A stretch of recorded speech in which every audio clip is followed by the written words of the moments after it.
Hi everyone, so I'm going to be going over a few different topics here. I'm going to go over first on an example on how we can set up IDs, classes, query selector, media queries, and linking between pages. So this is an example that I want you guys to do as well on your own time. This will be due for marks, so it will be due within the specified timeline that I will say in the Learning Hub. And what I'm doing is I'm just making a brand new empty folder on my desktop. I'm just going to drag it over here into Visual Studio. And you can see here I have nothing inside yet. So what I'm going to do first is I'm going to set up a new folder. And I'm just going to say this is example 1. And this is just going to be a review on some front-end stuff that you will have to know anyways when we eventually start transitioning from vanilla JavaScript into Next.js. So it's very similar, but I'm just going to continue on and as a review from vanilla JavaScript that you should have learned from your front-end development teacher from last semester, but also something that will help you when you transition over to Next.js. So let's get started on example 1 here. I'm just going to make an index.html inside the folder. And inside here, I'm going to set up just a basic template here, and I'm going to create some sort of function inside of a script in order to change the text and then also hide certain elements or certain tags. So let me set up this doc type here and HTML.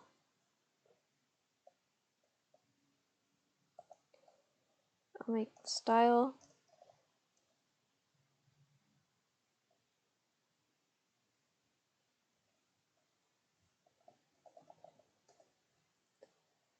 And inside the body here, let me set up the script.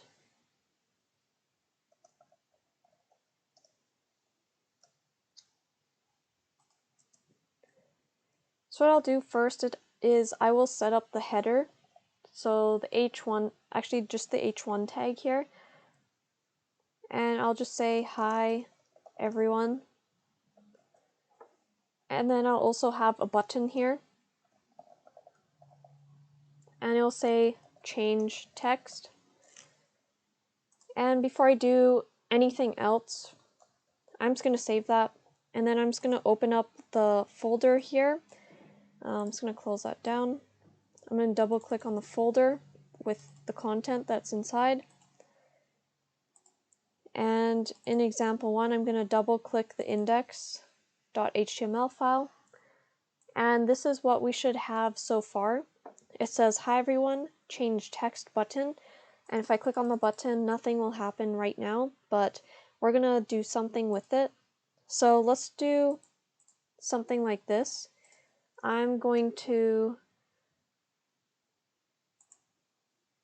First, I am going to set up the IDs for this.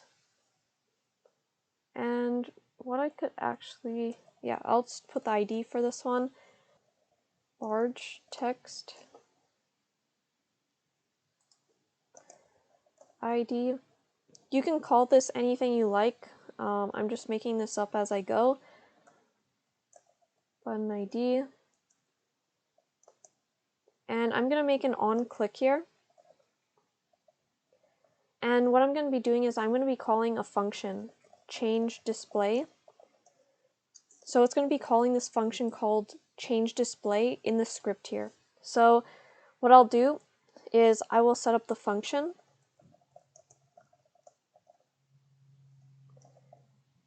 And inside here, I will grab the element. First I'll replace the tag or like the text inside the h1 tag. And I'll do this by doing document.get element by ID. And what I need to do here is, because I'm getting the element by ID, the ID I set up here is large text. So I'll say large text. dot inner HTML is equal to keep on studying. And I'm going to save it right here. And I'm just going to go back to the browser and I'll refresh this. If I click on this button, let's see what happens. Okay, you can see here that the text got replaced and got updated with the text called, or it's saying keep on studying. So next thing we want to do now is, let's say we want to grab the button ID. So document.get element by ID. And you should know that whenever you have an ID is unique per page.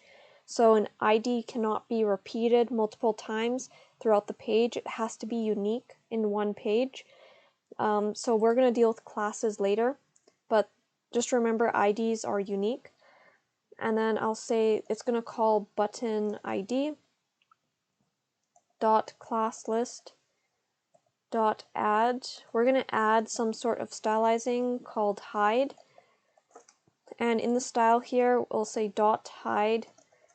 It'll say display none. So what we want to do is after the user has clicked the button, it's going to hide the button from the page, but this h1 tag will be updated with the contents. So let's save it, go back to the page here, refresh. So let's click on the button here. And you can see here it says keep on studying, and that button down below, it disappeared now because we have set it to display none, which basically means just hide it completely from the page. So we're going to go over example 2 now, and I'll just make a brand new folder, and I'll call it example 2, and then I'll call it index.html. And in here, what we are going to do is we're going to actually make we're going to play around with classes here in this one. So I'm going to show you how classes can be reused over and over again. So it's not like IDs. IDs must be unique, but classes, you can reuse the styles over and over again. So let me set up the default template right here.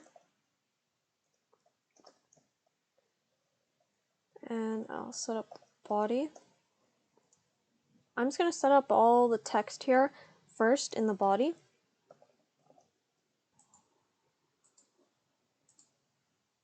So right over here you can see that we have the default template, the main header here, and then with all this other information down below. So what we're going to actually be doing is applying classes to each individual div here, and then we're going to stylize it based on its grouping. So let's have a few different classes here. There's only going to be 2 classes, so class is equal, actually there's 3. So class is equal to, first I'll do this, I'll make this business.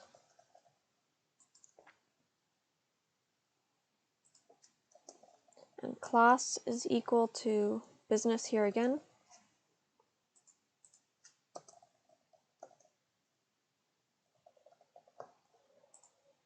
And what I'm going to do here for this one, class is equal to technology.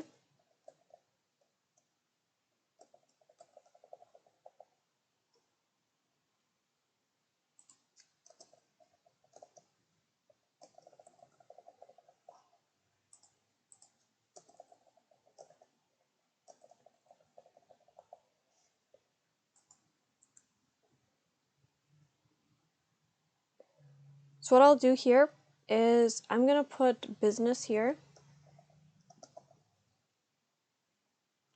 I'm going to have a background color of, I'll say salmon, and then a color of white for the text, and then padding, I'll put 10 pixels.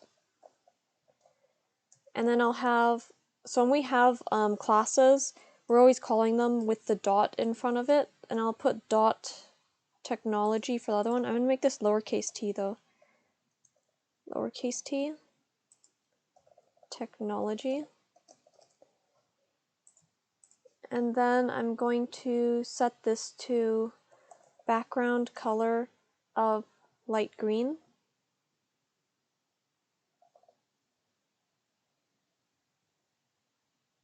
Light sea green.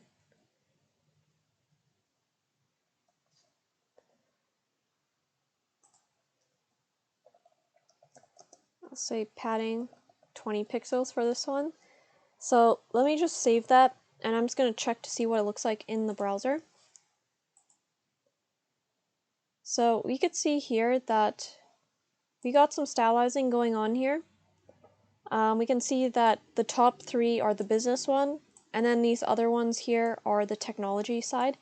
And if we want to put a little bit of spacing in between all of the divs, let me see if we could try doing this.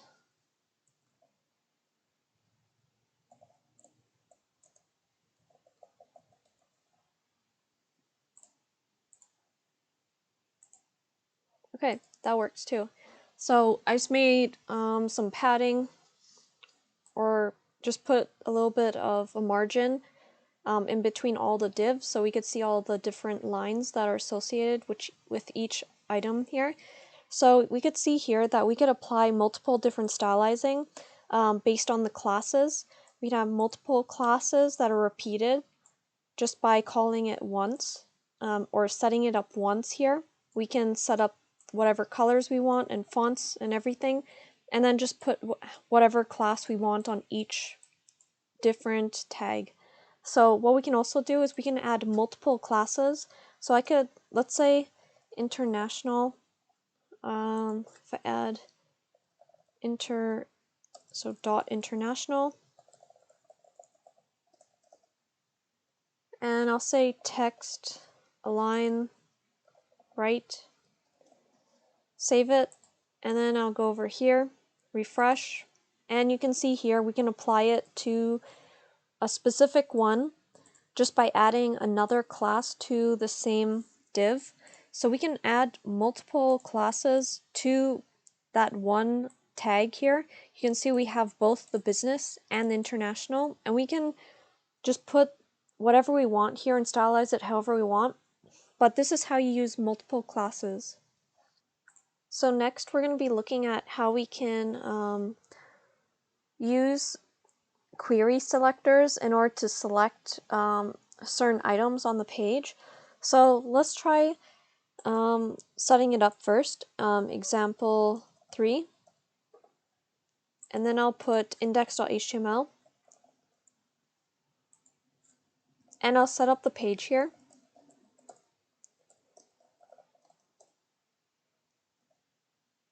So what we want to do here is I'm going to set up a container ID here. And in here I will have a span.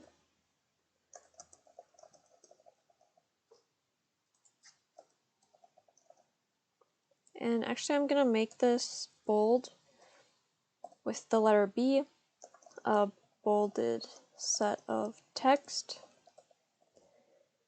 And what I want to do here is I'm just going to, I'll stylize it a little bit, the container. So I'll say hashtag container, because we're dealing with an ID, they are with hashtags. And we put border 1 pixel, 1 pixel, solid black. You can use whatever stylizing you want. I'm just showing you an example. And what I want to do is I want to target this ID, and I want to, let's say, change the background color of it. So I'm going to save it just to show you what it looks like first before we go ahead. So I'm going to go to example 3. And we can see here that we have whatever text we've set up here. Let's say we want to add a var x is equal to document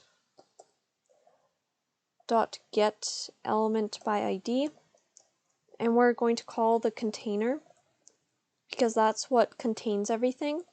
And then we'll do x dot query selector, and then we'll say that this is a span. We're going to call the span, And what I'm going to do is also show you, or I'll first show you this, and then I'll show you something else, why it doesn't work. But let me just do style dot background color is equal to, let's say, coral. So what we want to do is we're going to look for the span in the container, which is right here, and then we're going to apply a background color of coral. So we're going to save it, refresh the page here, and you can see here that the first part here is in that coral background color. But let's see, are we going to be able to add the same background color if we call the paragraph or the bolded tag as well? So let's try adding span, comma, B, save it, and let's try running it now. You can see here that even if I refresh, nothing changes because a query selector is just for one item at a time or one tag at a time. So if we want to apply it to multiple different tags or different areas on our page, we need to actually use a different query selector, which I'll show you in the next example. But this is how you apply the query selector to just one item on the actual page. So you can only call one at a time with using this query selector, and you can use whatever tag in here that you'd like. So what we're doing here is we're just getting whatever is in this document. We're looking at the ID. We're trying to find this ID in the document. We're looking at the container. So we found it here. Then we store whatever is there in the X variable. And then in this X variable, so whatever is here, we're going to use a query selector because it's saying look for something that is of span type. So if we find the span type, then provide a style which has a background color, and we're going to set it to coral. So this is just how you read it as to what you want to do. And of course, this ID container, the ID must be unique. And if we hover over it as well, it even says define a unique identifier. It must be unique in the whole document. So this is why when we apply style at the top as well, we have to use a hashtag because that denotes that this is a unique ID. Hi everyone, so we're going to be doing another example, and in this example we're going to be dealing with query selector as well, but we're going to be able to tackle on multiple query selectors using the query selector all. So of course, when you're doing these things, let me just open up a browser. We can look for query selector all HTML or something like this right here. So we could look at this part, query selector all, and let's read this here. So returns a collection of an element's child elements that match a specified CSS selectors. So what we can do is we can actually select multiple things using this query select all. Depends what you're using it for, but it could be useful for you.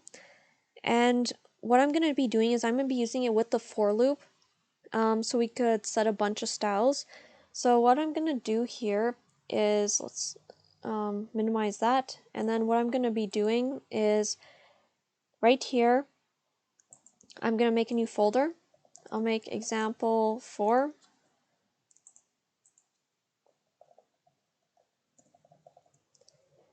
And let's just set up the document.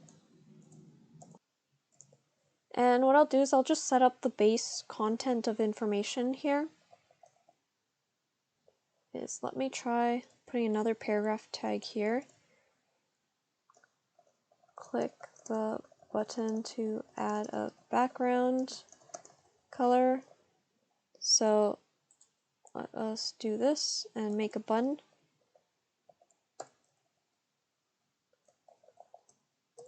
Or click me. let's say on click equals my function. You can call it anything you like. This one will be must be lowercase c on click, and then in the script you need to set up the function, and what we want to do is have a var length,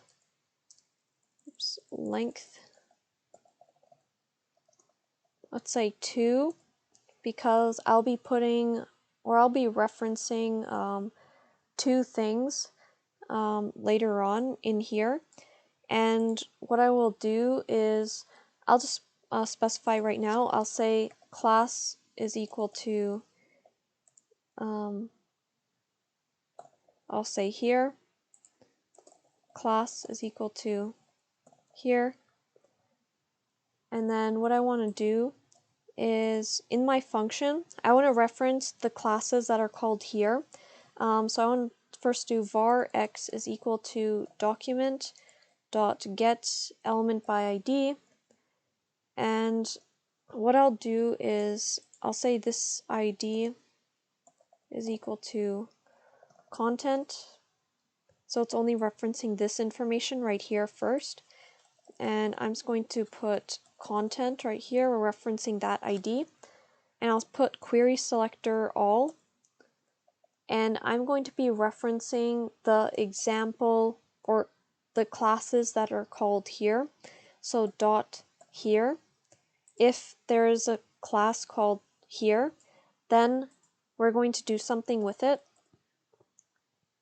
And what I'm going to be doing is inside the for loop, because I want to select both of them. If I do not do that, then if I don't use query select all, I won't be able to use both of them. And in order to apply stylizing to multiple things, it's easier if we just do a for loop. So for var I is equal to 0, if I is less than the length is, I'll just put length num, because it might be a built-in method, so length num, and then I plus plus, and then inside the for loop, I will say x in position, or like this variable x right here. If we're in position 0 first, we grab the first item, then I'll say style dot background color is equal to light steel blue. So let's save it, and I'm gonna go to the file here,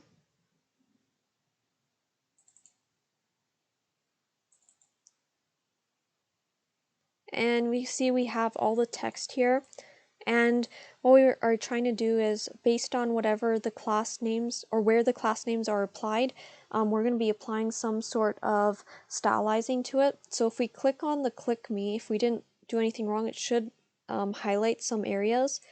So if we click it, you can see here that it does work because it's now selecting these 2 items that have the same class. If we right click and inspect, we can right click over the titles there, and you can see here it even tells you the class name is here, and even for this paragraph tag it's here as well. And if we go to the script, so we could see the script here as well as to what it's trying to do. We have a function that's being called based on the button click, and because we're going to the length of num is equal to 2, then we want to make sure that here in this for loop it's less than the length of num, which will be then position 0 and 1, because we only have 2 things that have the class name, which is here.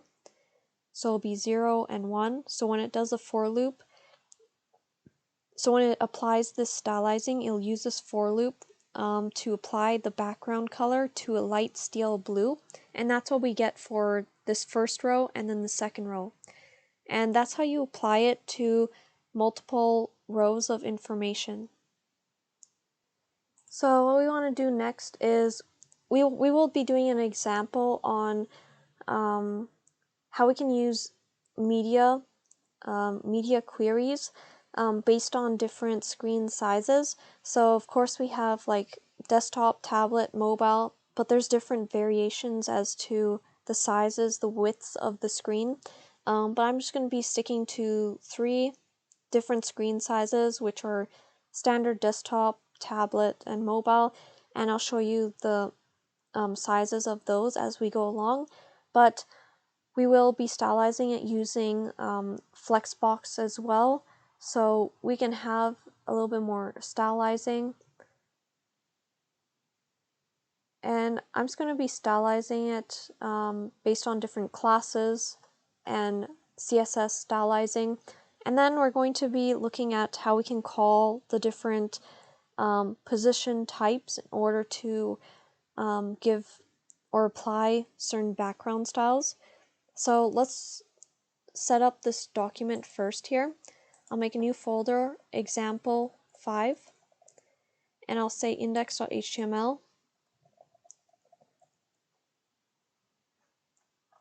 And inside here, I'll set up the base template first.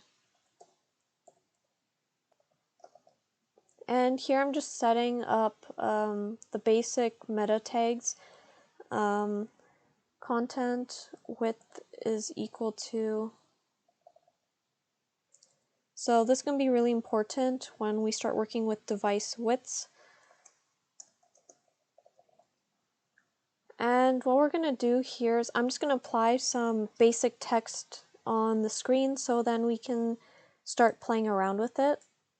So this is just default text here.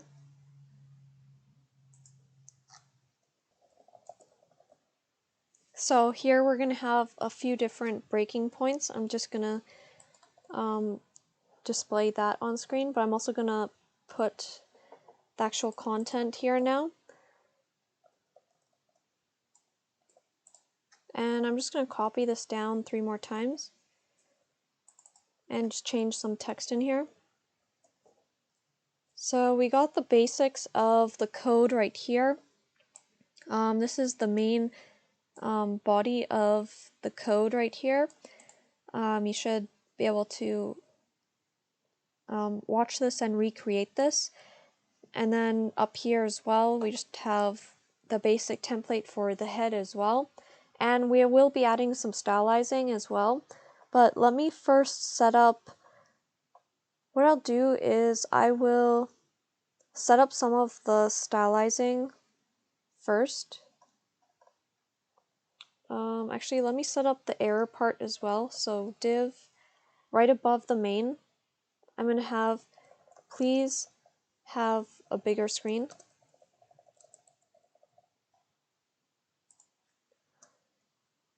And I'll put class is equal to error. And now this is where we will be dealing a lot with the style. But let me save this first and see what it looks like in the browser so we have a starting point.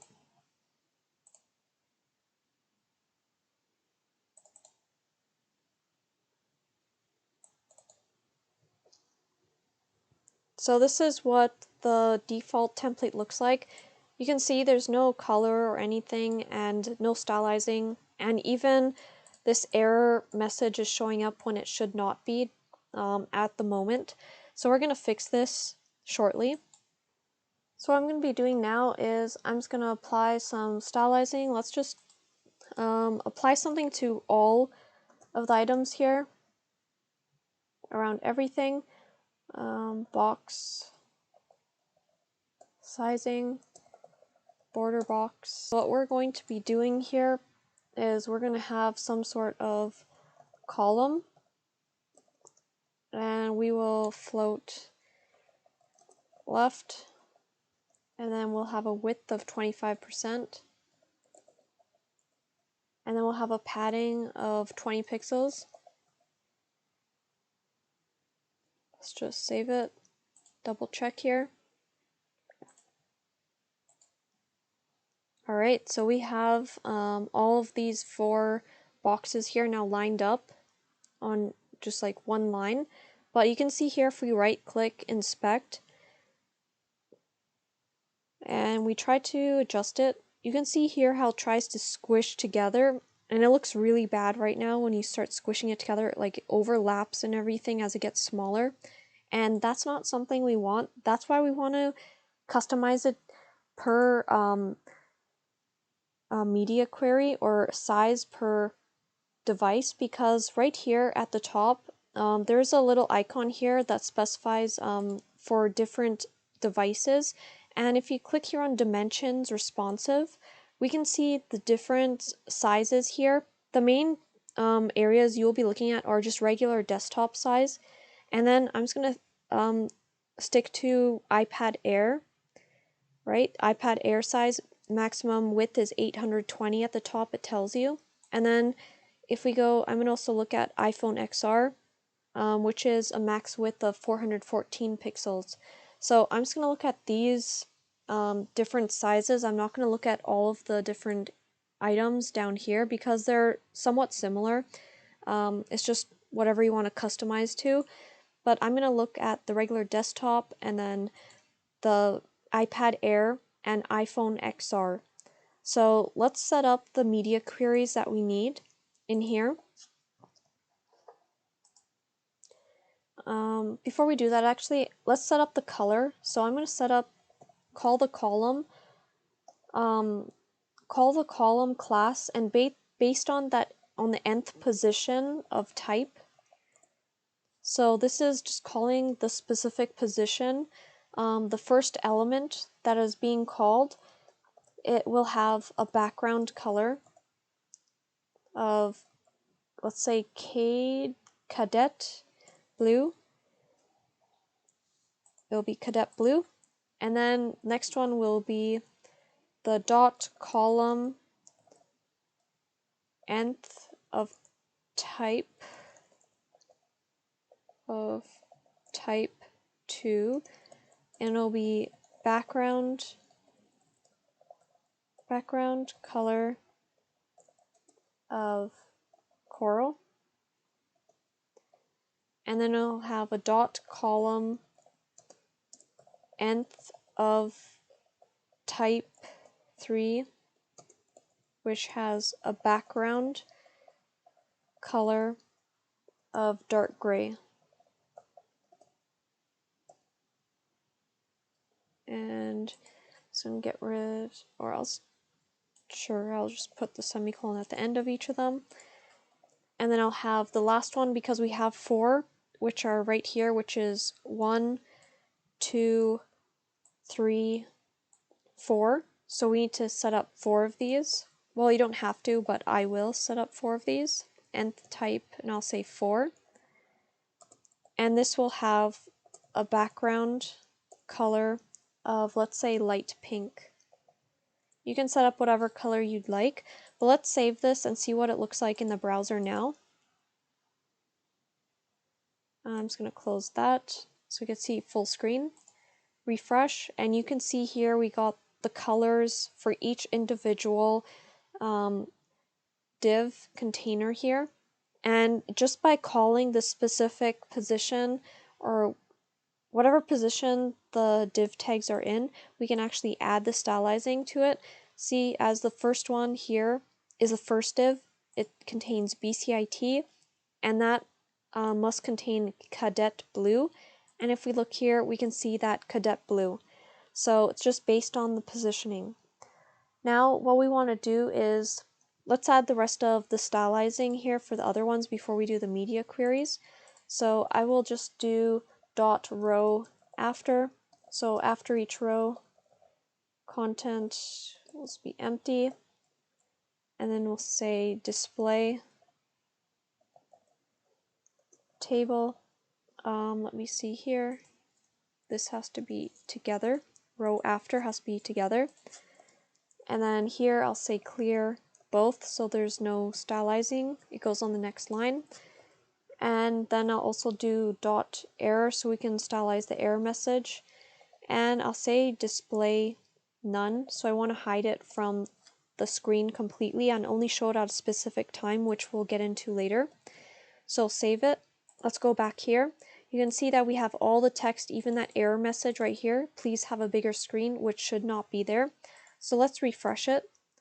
And you can see here we hid that error message, and we're going to bring it back when we have a specific media query in place. So next thing we want to do, so now let's add the media queries so we can actually change what's happening on screen, because you can see here now with the colors, if we change it around to the different sizes, you know, some of them is okay, like the iPad, it looks okay here, but we want to change it. Let's say it goes only 2 of these blocks per row on iPads, but then on an iPhone you can see here it's really squished, so we just want it 1 item per row so there's enough space to see the text. So what we can do here is we can go down here and we can start adding the media queries.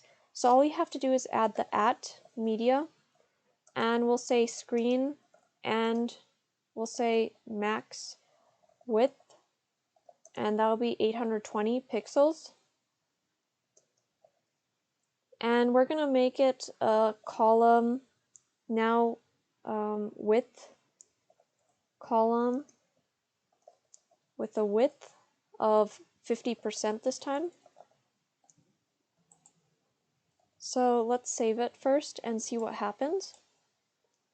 So if I refresh the page, okay, that's iPhone, iPad, you can see here we got, for 50%, it is just showing 2 items at a time.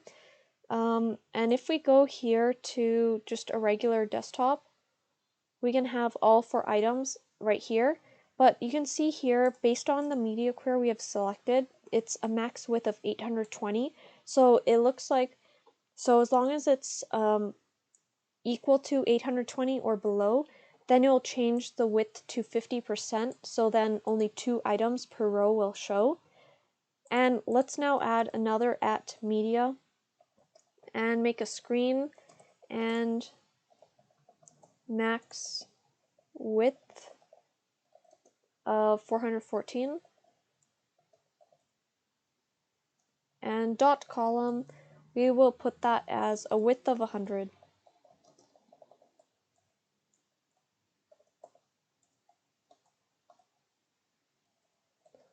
And then we'll also have a @media. Let's say if it is now 250 pixels or below, then we'll display that error message. So screen and say max width of 250 pixels. What we could do is we could say main display is none, so we're going to hide everything on screen. And what we want to do is call that dot error right here, the div dot error, because remember we hid it before this, so we need to now display block none, or display block, and then because before up here it was display none for the error, but now when it gets to a certain size we will put it as display block so we can actually see the error, and then everything else will disappear. So let's save it, and I'm going to go back over here, refresh, and you can see the error message is still not showing up, and we can see 4 items in this row. We right click, inspect, and you can see here now we have 2 items per row, so it is nicely formatted now for iPads. So let's go to iPhone XR now, and you can see here iPhone XR now has 1 item per row, and it looks a lot more neater, nicer. And now let's try actually resizing it so responsive, and I'll show you here, like as we move along at certain breaking points. So at, it's like 820 or something, yeah, so like 820, you can see here there's a breaking between the 4 items a row to 2 items a row. And then I go down a little bit, and then I think it's 414, yep. So you see here from 2 items per row to 1 item per row. And once we get to a certain size, I think it's 250, it will disappear. And you can see it says, please have a bigger screen. because there's no viable product for it to view the information. So it could just say that you need to have a bigger screen. But you can see how these media queries are great for adjusting to the size that you want to see the information. And you'll definitely be needing all of this media queries whenever you're using or whenever you're designing your own applications. So this is a great way of setting everything up and making sure that you're able to do this, see the information. I'll scroll up a little bit in case you need to see this code right here as well.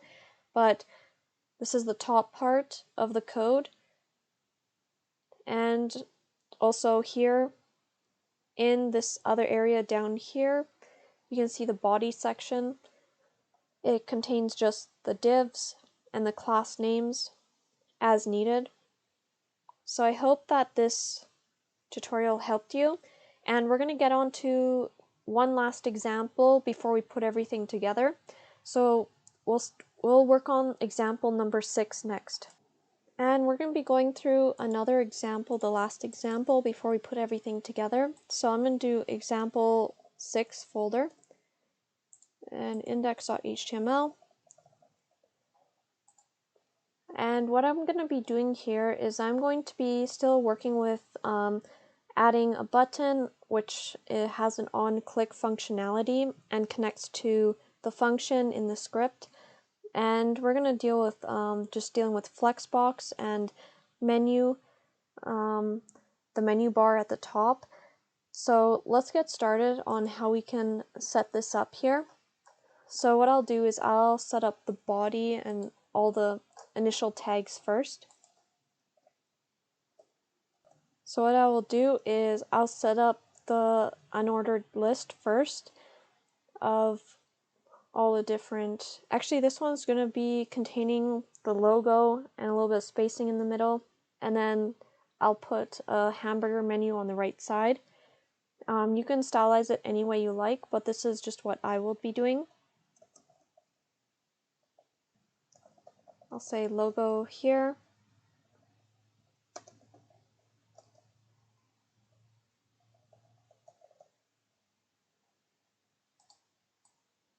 And I'm just going to copy this 2 more times. I'll get rid of the text in the middle, and then here I will remove that text because inside the last list I will be adding 3 divs here. It's going to be empty div, and I'll say class equals line, because we'll just put a line which represents, well, there's going to be 3 lines which represent the hamburger menu icon. And what I'll do is I'll also add a main, so the main part of the body. And under the main, I'm going to put script. And let me see here. So we have no stylizing yet, but I'm just going to, I'll just add the rest of this information first. The default template.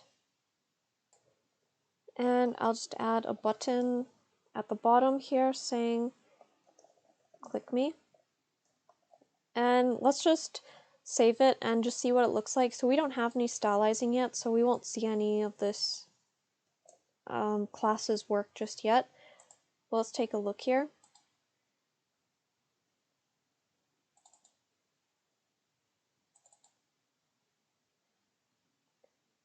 And we can see we got something here, but we don't see anything yet, especially not the hamburger menu item, because we haven't stylized it with the class name and stuff. So we got the default template though working. That's the most important thing. And next what we want to do is, let me add the rest of the class names here. This one I'll actually add it as an ID of information over here. And then I'll put the class name right here.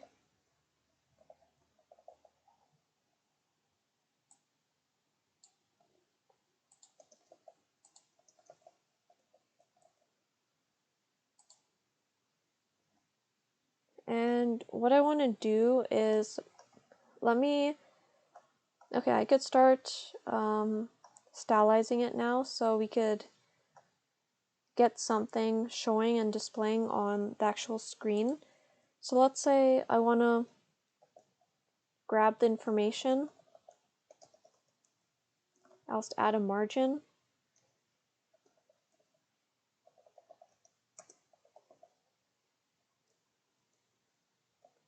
And I'll call the flex menu. So this, or this should be actually, let's say flex header, say flex header area or something like this. You can call it anything you like, it doesn't matter. And what I want to do here is, let's add some stylizing now. So what we're adding is just some stylizing. These WebKit Boss, WebKit Boss, Mozbox, MS Flexbox, these are just like catering to different browser types. So you can always find these online as well. So it just caters to the different types of browsers online. So then Flexbox does work. So I just set up a bunch more here. So we have some space around, and then we have a row wrap when the information goes over. And then we stretch the information to be the full width. And then I'm going to call each individual item flex item.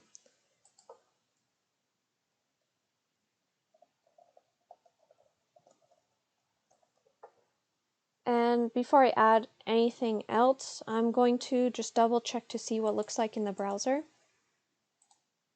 So you can see here we got the logo here.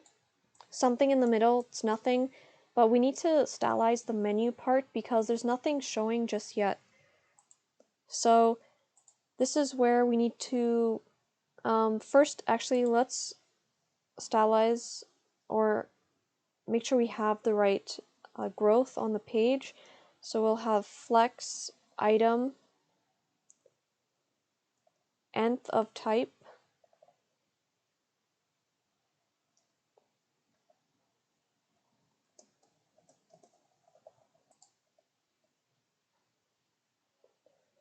And now what this specifies here is the first item here will be of one. Flex grow is basically distributing the column spacing or the number of columns on the screen. So what it's saying is the nth type only has one column, but there's a total of 6 columns here. You can see 1 plus 4 plus 6.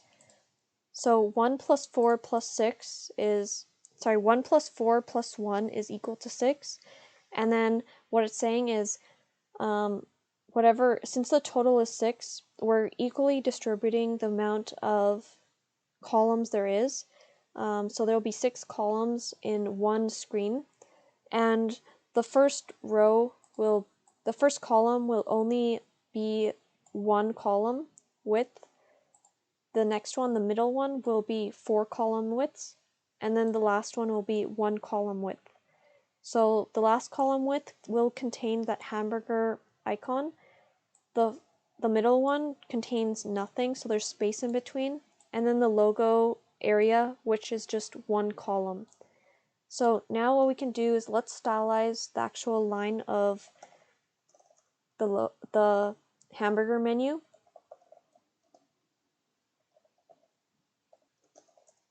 And for the menu, I'm just going to add a little bit of padding so it just looks better. And for the menu part, I'm actually, let me see if I added it. Okay, not yet. So what I could do is, since this is a class, I can add another stylizing to it, which I'll put called menu. And then this will add the padding just for this hamburger icon that we'll be using. So we save it. Let's take a look in the browser. refresh. And you can see here we got the logo on the left side, then we got the hamburger icon on the right side, and then space in the middle. So now it looks a lot nicer and neater. And what we're going to be doing is, I'm not going to stylize everything, but you can see how everything is sort of coming along with all these different tags, IDs, and classes, and how buttons interact with the script. So it should be script at the bottom here. And then we're going to, the button, we're going to have an on click. And we'll say function, my function.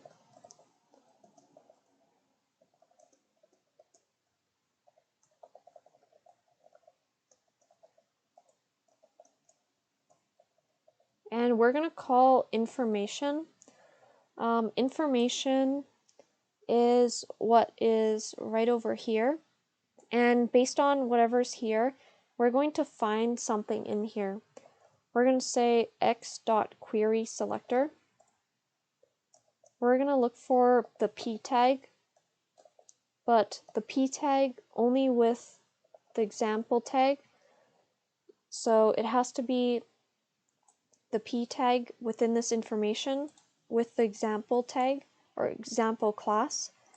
And what we're going to do is, because it's just going to be the first one anyways, because it's just a query selector, because remember from before, it only takes the first one that it finds, and it's going to do a dot inner HTML, which is saying we're going to change some content inside the actual text, and then we're going to change it to say welcome whenever we click on the button.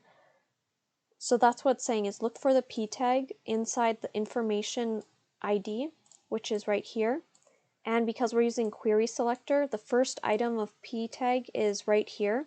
So it will change the content. Instead of saying hello, it should say welcome once we click the button.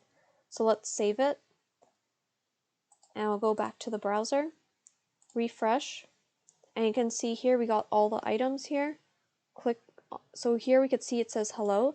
If we click on this button, you can see that it changed to the text called welcome now. That's how you go about interacting with the different tags on the screen, using classes and IDs, query selectors, media selectors.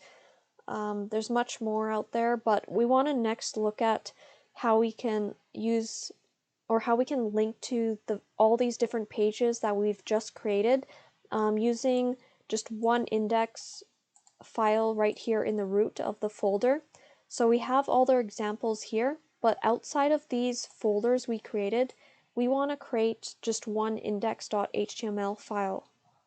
So right here, this is where we're going to create that index.html file. So index.html.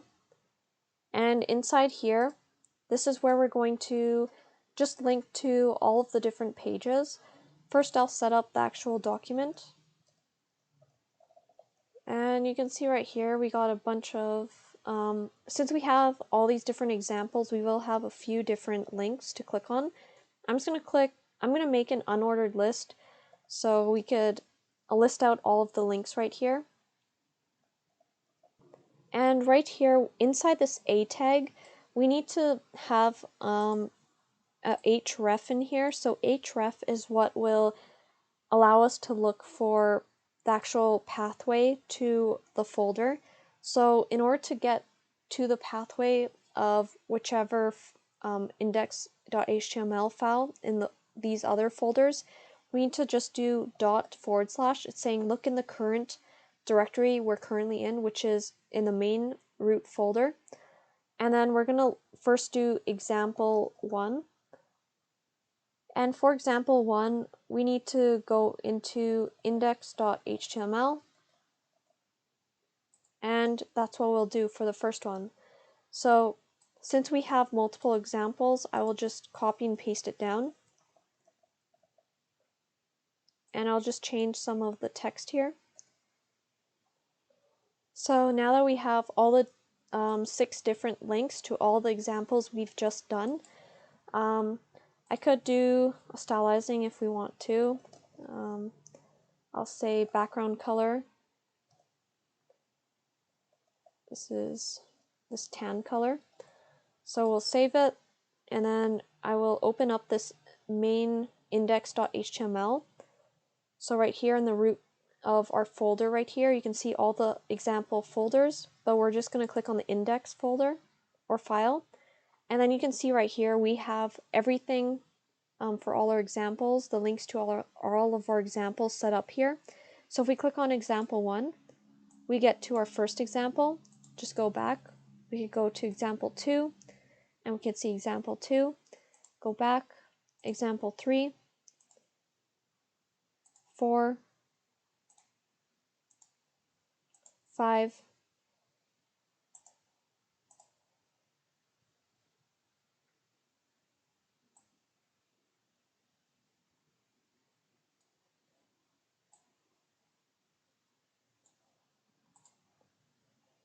and then let's go to 6. And you can see everything works like it should. This is how we go about kind of putting it all together.